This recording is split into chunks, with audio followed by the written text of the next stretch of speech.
రేపు ఎవరైనా ఏదైనా జరిగితే ఆమె బట్టలు సరిగ్గా వేసుకోలేదు వేసుకో- కాబట్టి నేను ఇది చేసినా అనే అవకాశం కూడా ఉంది కదా.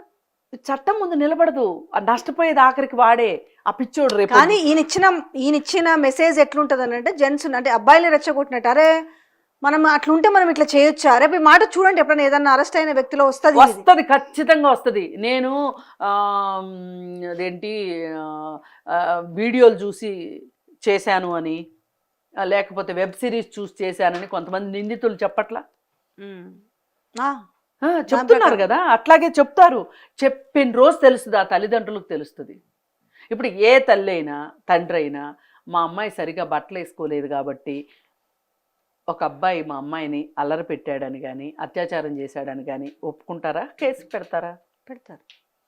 మరి అన్యాయం జరిగిందని పెడతారు ఖచ్చితంగా. కేసు పెట్టకూడదుగా. మరి శివాజీ చెప్పిన లెక్కల ప్రకారం పెట్టకూడదుగా. పైగా ఆయన అంతటితోటి ఆగకుండా ఆ రోజు నిధి అగర్వాల్ టాపిక్ లేదు, ఆయన ఇబ్బందులు పడతారని మాత్రమే మాట్లాడాడు. సారీ చెప్పినట్టు చెప్పి,